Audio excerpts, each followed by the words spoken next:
శ్రీ మాత్రే నమః. మీ జీవితంలో దాగి ఉన్న ఒక ముఖ్యమైన రహస్యం ఈరోజు బయటపడబోతోంది. కానీ దాన్ని ఎలా నిభాయిస్తారో అదే కీలకం.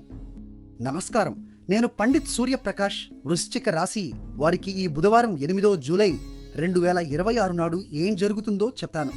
ఈ రోజు బుధవారం అంటే బుధగ్రహం అధిపతిగా ఉన్న రోజు. కానీ ఆ బుధుడే ఇప్పుడు వక్ర గతిలో ఉన్నాడు. అంటే వెనక్కి నడుస్తున్నట్లు కనిపిస్తూ ఆయన ప్రభావం మందగిస్తుంది. ఈ వక్రబుధుడు మీ 8వ భావంలో ఉన్నాడు. ఇవి రహస్యాలు, మార్పులు, ఆర్థిక లావాదేవీలను సూచించే స్థానం.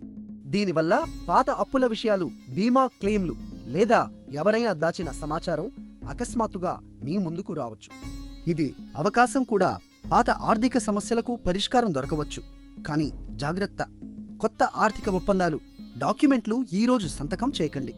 అన్నీ 2 సార్లు తనిఖీ చేసుకోండి. మీ అదృష్ట సంఖ్య 5 మరియు ఆకుపచ్చ రంగు ధరిస్తే బుధగ్రహ దోషం తగ్గుతుంది. ఈ రోజు అభిజిత్ ముహూర్తం అంటే రోజులో అత్యంత శుభ సమయం మధ్యాహ్నం 11:50 4 నుండి 12:46 వరకు ఉంటుంది.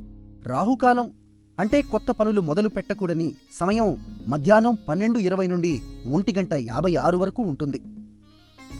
సూర్యోదయం ఉదయం 5:55కు, సూర్యాస్తమయం సాయంత్రం 6:45కు. నన్నటి మా అంచనా మీకు సరిగ్గా వచ్చిందా? రేపటి వృశ్చిక రాశి ఫలాలు మిస్ అవ్వకండి. ఇప్పుడే సబ్స్క్రైబ్ చేయండి, లైక్ చేయండి, షేర్ చేయండి.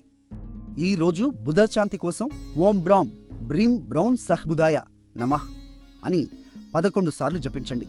విష్ణు భగవానుడిని ప్రార్థించండి. మీ జీవితంలో శుభం కలుగుతుంది.